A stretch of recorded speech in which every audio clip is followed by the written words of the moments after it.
Shalom, selamat hari Minggu. Sungguh berbahagia pada minggu ini kita bisa beribadah kembali dalam ibadah minggu pertama setelah Epifania dengan tema Roh Kudus dan Baptisan. Saudara dan saudari, hari ini kita diajak menyadari hakikat tentang baptisan. Ketika kita dibaptis, kita memasuki hidup persekutuan bersama Allah. Persekutuan itu ditunjukkan dalam semangat berkarya bersamanya dalam setiap aspek kehidupan. Dia yang menciptakan segala sesuatu sudah, sedang, dan akan terus berkarya melalui kita. Mari kita menyadarinya melalui ibadah pada saat ini. Jemaat kami undang untuk bangkit berdiri.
Kita berasal dari Tuhan, sumber kehidupan, pencipta langit dan bumi.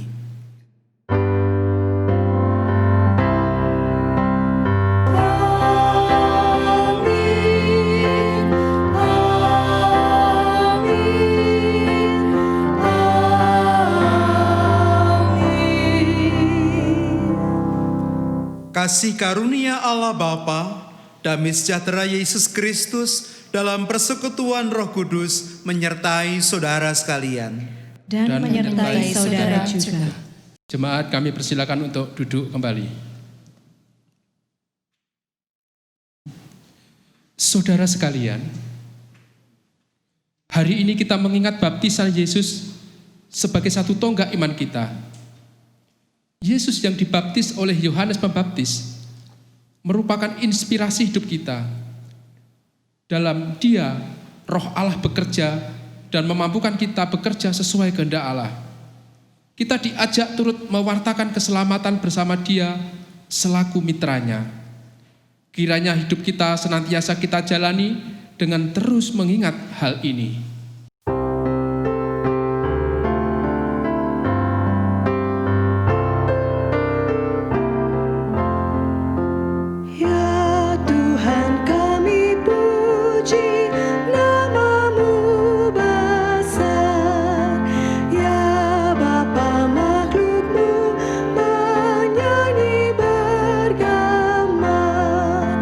Langit buana laut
Tuhan, hidup kami dipengaruhi hal-hal jahat di sekitar kami.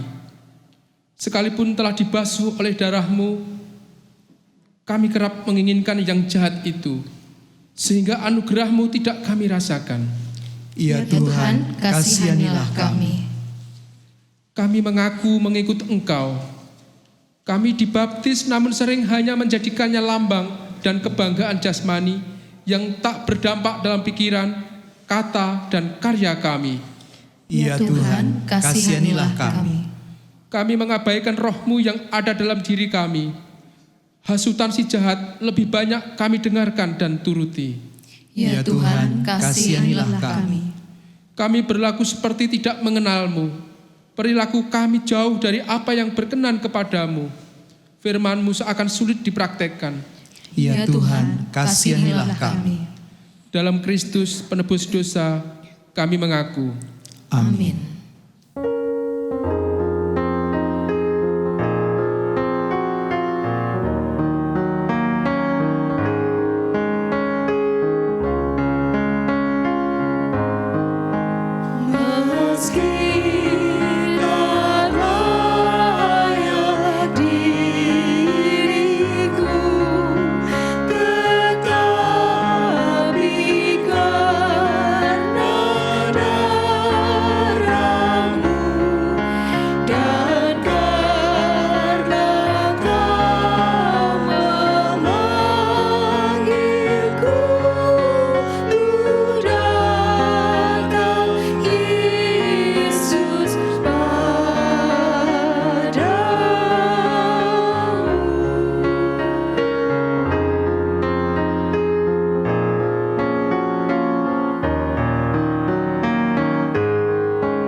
Saya mengundang jemaat untuk bangkit berdiri. Saudara-saudara, terimalah anugerah Allah yang mengampuni kita dari dosa. Dalam kitab Yesaya pasal yang ke-14 ayat yang ke-23 dinyatakan, "Bersorak-sorailah hai langit, sebab Tuhan telah bertindak. Bertempik soraklah hai rahim bumi, bergembiralah dengan sorak-sorai hai gunung-gunung, hai hutan serta segala pohon di dalamnya. Sebab Tuhan telah menebus Yakub dan Ia telah memperlihatkan keagungannya dalam hal Israel." Demikianlah berita anugerah dari Tuhan. Syukur kepada Allah.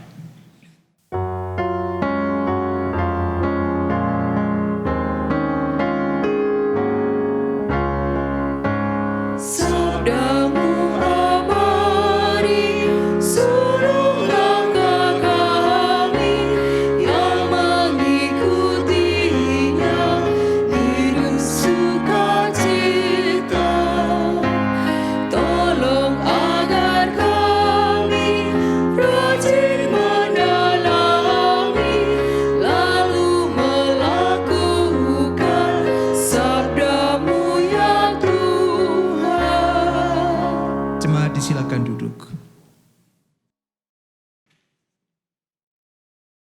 Saudara-saudara kekasih Tuhan, sebelum kita menerima sabda Tuhan, marilah terlebih dahulu kita mohon pertolongan Tuhan dalam doa.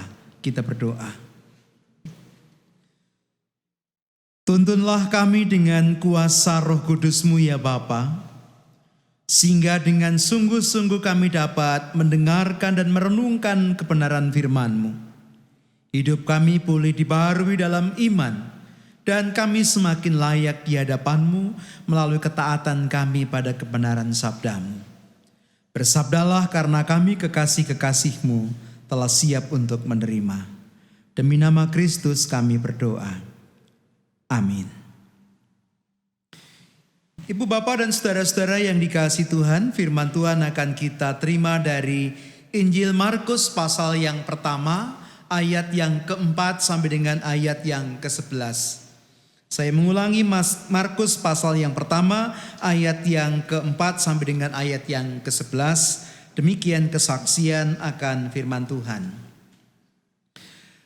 Demikianlah Yohanes Pembaptis tampil di padang gurun dan menyerukan, "Bertobatlah dan berilah dirimu dibaptis, dan Allah akan mengampuni dosamu."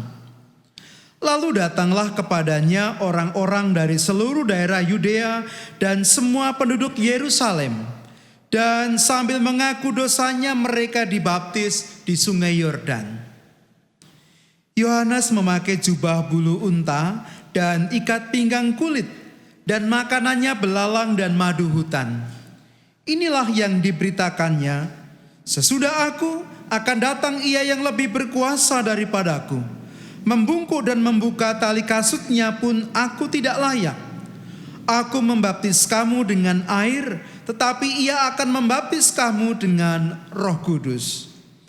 Pada waktu itu datanglah Yesus dari Nazaret di tanah Galilea, dan Ia dibaptis di sungai Yordan oleh Yohanes. Pada saat Ia keluar dari air, Ia melihat langit terkoyak dan roh seperti burung merpati turun ke atasnya. Lalu terdengarlah suara dari surga, "Engkaulah anakku yang kukasihi, kepadamulah aku berkenan." Kekasih Tuhan, demikianlah pembacaan firman Tuhan. Yang disebut berbahagia mereka yang mendengarkan dengan setia, yang percaya dan melakukannya dalam hidupnya setiap hari. Haleluya.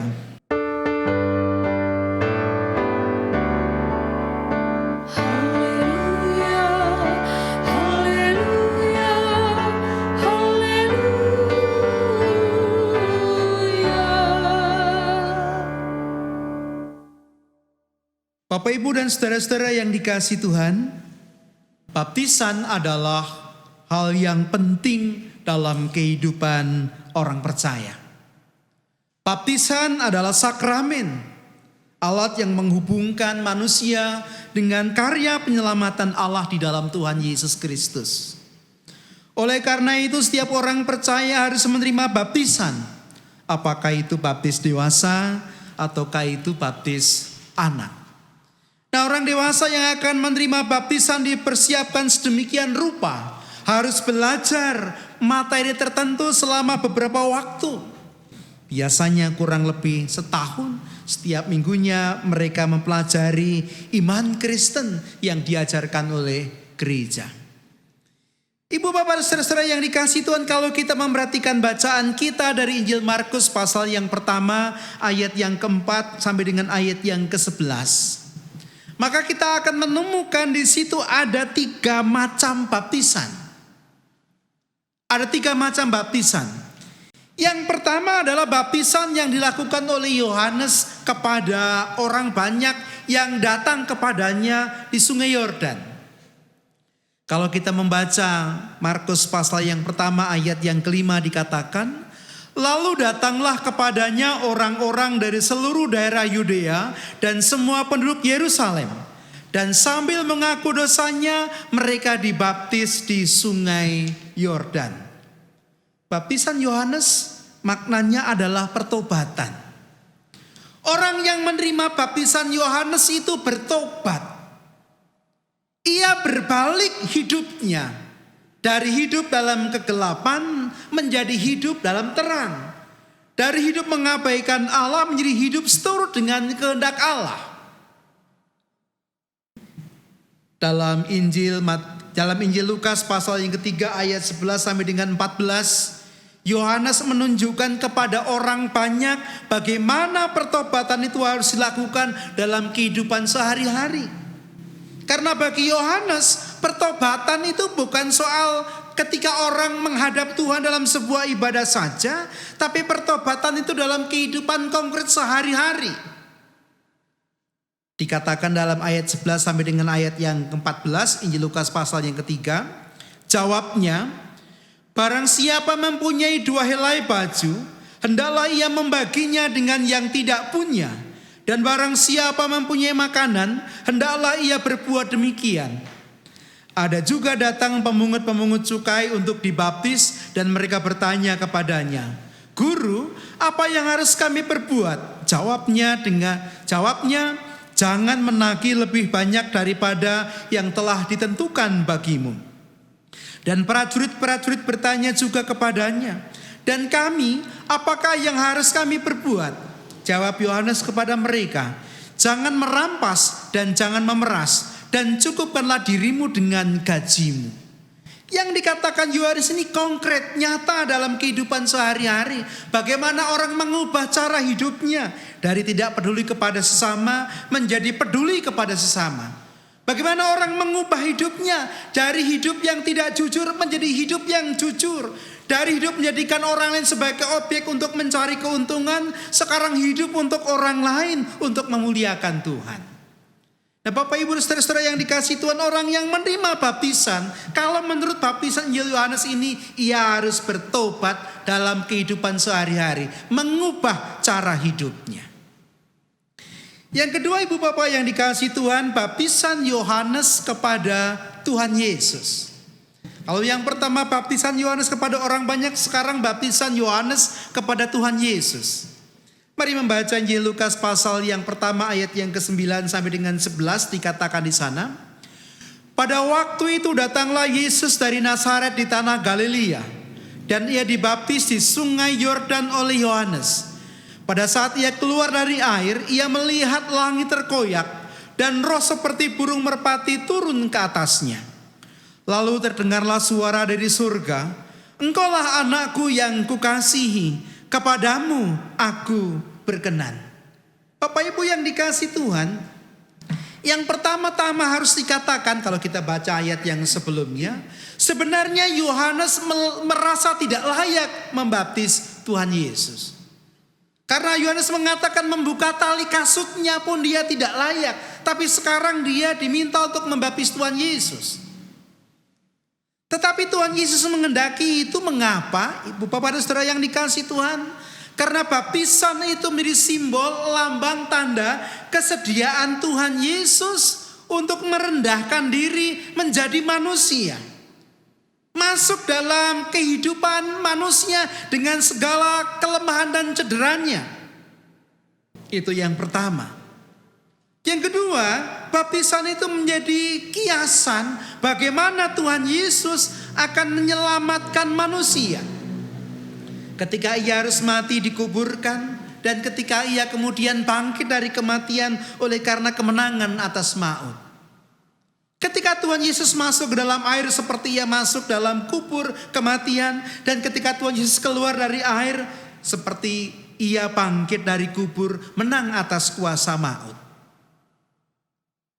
Dan melalui baptisan itu juga Bapak Ibu dan Saudara yang dikasihi Tuhan, Tuhan Yesus dilantik. Tuhan Yesus dinyatakan oleh Allah sendiri sebagai Mesias utusannya. Ketika ada suara di surga yang mengatakan, Engkaulah anakku yang kukasihi, kepadamulah aku berkenan. Oleh karena itu Bapak Ibu dan Saudara yang dikasihi Tuhan, kalau kita memaknai baptisan dari apa yang dilakukan oleh Tuhan Yesus, yang dialami oleh Tuhan Yesus, baptisan itu berarti kesediaan kita untuk merendahkan diri, menerima rahmat Allah, menyambut rahmat Allah. Kesediaan kita untuk menjadi satu dengan kematian dan kebangkitan Tuhan Yesus. Dengan demikian kita diselamatkan. Dan setelah kita diselamatkan, maka kita dilantik menjadi anak-anak Allah. Tuhan Yesus yang sulung dan kita adalah anak-anak yang berikutnya. Bapak, Ibu, dan saudara-saudara yang dikasihi Tuhan, hidup sebagai anak-anak Allah, hidup sebagai orang yang diselamatkan, hidup sebagai orang yang sudah disatukan dengan kematian dan kebangkitan Tuhan Yesus, diterima sebagai anggota tubuh Kristus, yaitu gereja. Itulah makna yang kita petik kalau kita melihat baptisan Yohanes kepada Tuhan Yesus. Lalu yang ketiga, baptisan di dalam Tuhan Yesus, atau baptisan yang dilakukan oleh Tuhan Yesus.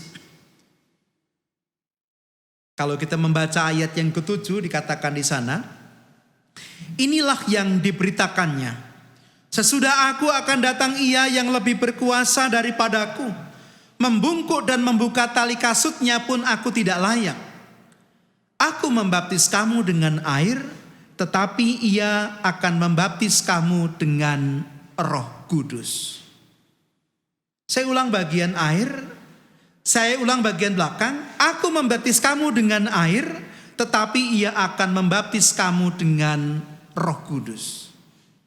Tuhan Yesus membaptis orang-orang yang dikasihinya, orang yang percaya kepadanya di dalam Roh Kudus, dengan Roh Kudus. Bapak, Ibu, dan saudara-saudara yang dikasihi Tuhan, implementasinya dalam kehidupan kita sekarang tentu bukan Tuhan Yesus sendiri yang membaptis. Dalam Injil tidak sekalipun diceritakan Tuhan Yesus itu membaptis. Tapi maksudnya adalah baptisan yang kita terima dalam nama Bapa, Anak, dan Roh Kudus. Kalau kita menerima baptisan dalam Tuhan Yesus dalam nama Bapa, Anak, dan Roh Kudus, maka kepada kita diberikan Roh Kudus sehingga Roh Kudus itu berkuasa atas kehidupan kita. Ibu, Bapak, dan saudara-saudara yang dikasihi Tuhan, ini bukan cuma soal orang menunjukkan gejala-gejala yang unik, yang aneh, yang istimewa, yang heboh dan lain sebagainya. Tapi soal ketika orang kemudian menerima Roh Kudus itu bertahta, berkuasa atas hidupnya, sehingga hidupnya kemudian dikuasai dan digerakkan oleh Roh Kudus itu. Tidak harus dengan kehebohan, bisa juga dengan ketenangan. Bisa juga dengan hal-hal yang tampaknya biasa saja, tetapi menunjukkan kuasa Roh Kudus dalam hidupnya itu nyata. Bapak, Ibu, dan saudara-saudara yang dikasihi Tuhan, kalau ketiga baptisan ini kita satukan pengertiannya, maka setiap orang percaya, Bapak, Ibu, saudara, dan saya yang sudah menerima baptisan, itu kemudian mengalami sesuatu yang istimewa, mengalami sesuatu yang tidak biasa. Kenapa? Karena pertama-tama kalau kita sudah mengalami baptisan itu, menerima baptisan itu, berarti kita harus hidup dalam pertobatan. Pertobatan yang nyata dalam kehidupan sehari-hari.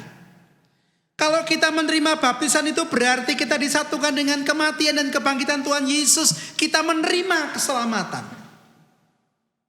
Kalau kita menerima baptisan itu berarti kita dilantik, kita ditubuhkan sebagai anak-anak Allah yang mewarisi kerajaan Allah, sekaligus juga yang harus hidup menurut cara hidup anak-anak Allah. Kalau kita menerima baptisan itu berarti kita menerima kuasa Roh Kudus. Hidup kita di bawah Roh Kudus, hidup kita dalam dorongan Roh Kudus, hidup kita dituntun oleh Roh Kudus. Oleh karena itu orang-orang yang sudah menerima baptisan semestinya bukan hanya bangga dengan baptisan yang diterimanya, tetapi mereka harus bersyukur lalu hidup seturut dengan makna dan kualitas hidup yang harus dilakukan oleh orang yang menerima baptisan itu. Tidak bisa hidup sembarangan, tidak bisa hidup sesuka hati, tidak bisa hidup seenaknya saja. Ia harus hidup menurut kehendak Bapa. Ia harus hidup dalam tuntunan kuasa Roh Kudus. Ia harus hidup hari demi hari, harus menjadi semakin serupa dengan Kristus. Ibu, Bapak, dan saudara-saudara yang dikasihi Tuhan, marilah di minggu pembaptisan Tuhan Yesus ini kita bersama-sama mengingat baptisan kita.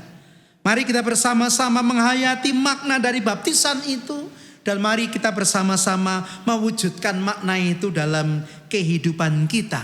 Sehingga kita kedapatan sebagai pribadi yang layak dan sungguh-sungguh pantas menerima baptisan itu. Tuhan memberkati. Amin. Mari kita mengambil saat hening, kita merenungkan firman Tuhan ini.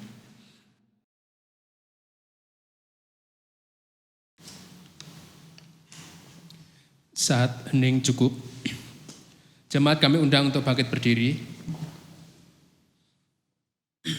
Marilah kita memperbaharui dan menyatakan iman kita melalui nyanyian dari Kidung Jemaat 280 bait 1 sampai 3, Aku Percaya.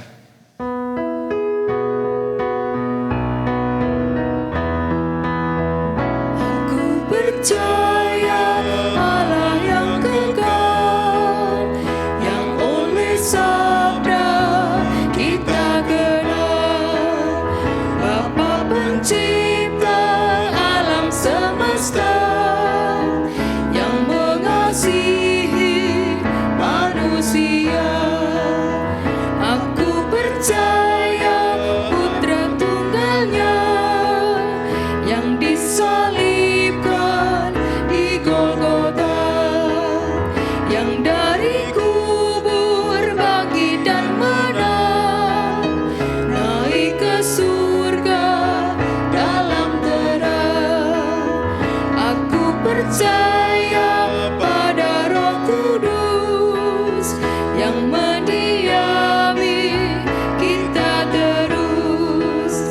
Aku percaya gereja yang esa, ku jadi suci di dalamnya. Jemaat disilakan duduk. Mari bersama-sama kita tunduk di dalam doa, kita menaikkan syafaat kita. Bapa yang Maha Kasih, kami mengucap syukur karena kami telah menerima baptisan di dalam nama Bapa, Putra, dan Roh Kudus. Kau panggil kami untuk hidup dalam pertobatan. Kau panggil kami untuk menerima anugerah keselamatan oleh pengorbanan Tuhan Yesus, kematian dan kebangkitannya. Engkau lantik kami untuk menjadi pewaris kerajaan surga, anak-anak yang Engkau kasihi, dan Engkau meteraikan kami dengan Roh Kudus yang menuntun kami dalam kehidupan kami. Oleh karena itu ya Allah, biarlah kami sungguh-sungguh menjadi taat pada kebenaran firman Tuhan, taat pada tuntunan kuasa Roh Kudus, agar kami tidak terganggu, agar kami tidak ikut pada suara-suara dan keinginan-keinginan duniawi yang senantiasa mengganggu dan menggoda kami, agar kami senantiasa kedapatan layak di hadapan-Mu, dan agar kehidupan kami sungguh kami persembahkan untuk kemuliaan Tuhan melalui karya-karya pelayanan yang telah Tuhan percayakan pada kami, baik di tengah-tengah gereja, di tengah-tengah keluarga, maupun di tengah-tengah kehidupan bermasyarakat. Bapa yang penuh kasih, kami berdoa untuk bangsa dan negara kami, karena yang sedang dalam kesusahan, dalam keprihatinan karena pandemi yang kami alami, dan semakin lama semakin mencemaskan bagi kami. Kalau kami mendengar kabar baik bahwa telah tersedia vaksin, kiranya Tuhan berkati, supaya itu sungguh menjadi alat Tuhan yang menolong kami, membuat kami lepas dari pandemi ini. Berkatilah para pemimpin kami, berkatilah seluruh bangsa Indonesia. Kami serahkan gereja Tuhan dimanapun mereka berada. Biarlah mereka dimampukan untuk berkarya, melayani sesama dan memuliakan Engkau, serta membangun iman jemaat. Biarlah gereja Tuhan boleh senantiasa mewartakan damai sejahtera, kasih Tuhan dalam kehidupannya. Biarlah kami dimampukan untuk menjadi garam dan terang dunia. Kami berdoa untuk kehidupan keluarga kami masing-masing. Tuhan berkati kami, Tuhan tilik kami satu persatu.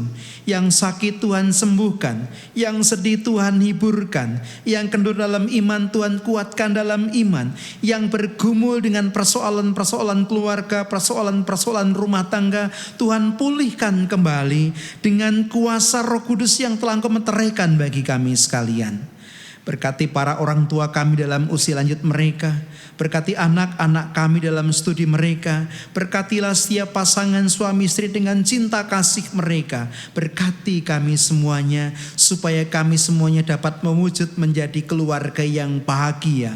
Dan keluarga kami menjadi mezbah yang indah, korban yang indah untuk kemuliaan Tuhan. Terima kasih ya Allah. Sempurnakanlah permohonan kami, sebab permohonan ini kami naikkan di dalam nama Yesus Kristus, Tuhan dan Juru Selamat kami yang hidup. Amin. Umat Tuhan, marilah kita memberi persembahan. Sebelumnya dengarkanlah nasihat Rasul Paulus yang tertera dalam Roma 12 ayat 1 yang berbunyi, "Karena itu saudara-saudara, demi kemurahan Allah, aku menasihatkan kamu supaya kamu mempersembahkan tubuhmu sebagai persembahan yang hidup, yang kudus, dan yang berkenan kepada Allah. Itu adalah ibadahmu yang sejati." Pengedaran kantong persembahan ataupun mungkin ada yang transfer ke rekening gereja akan kita iringi dengan Kidung Jemaat 302 bait 1 sampai 3, ku beri persembahan.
Kami undang untuk bangkit berdiri. Marilah kita haturkan persembahan kita dalam doa saya hantarkan. Bapa kami yang bertahta dalam kerajaan surga yang mulia, sungguh kami bersyukur pada saat ini karena kasih dan pemeliharaanmu, kami masih merasakan betapa Engkau senantiasa menuntun kami. Ya Bapa, kebaikan-Mu sungguh tak terhingga, kemurahan-Mu sungguh tak terukur. Oleh karena itu kami mengaturkan terima kasih kami, syukur kami atas kehidupan ini. Bahkan Engkau telah menyelamatkan kami. Bapa di surga, jika saat ini kami memberikan persembahan kepada Engkau, kami sadari Tuhan, sedikit sekali dibandingkan dengan berkat-berkat-Mu yang begitu melimpah dalam kehidupan kami. Namun apa yang kecil ini Tuhan, kiranya Tuhan Engkau terima, Engkau sucikan dan Engkau kuduskan. Persembahan uang kami ini, maupun mungkin kami ada yang mentransfer ke gereja, Tuhan juga Engkau berkati tangan-tangan yang telah merelakan itu semuanya demi kemajuan pekerjaan Tuhan. Bapa kami yang di surga, kiranya Tuhan Engkau memberkati anak-anak-Mu yang mengelola persembahan ini, sehingga semuanya boleh berjalan dengan baik dan pekerjaan Tuhan berjalan dengan seperti apa yang Tuhan inginkan. Terpujilah nama-Mu ya Bapa. Kami haturkan semuanya ini ke dalam tangan kuasa-Mu. Dalam nama Tuhan Yesus kami berdoa. Amin.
Saudara-saudaraku, hiduplah dengan memaknai baptisanmu.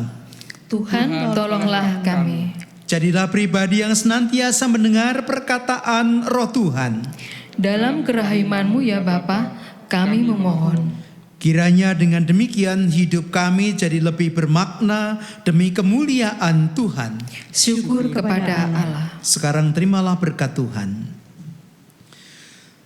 Tuhan memberkati engkau dan melindungi engkau.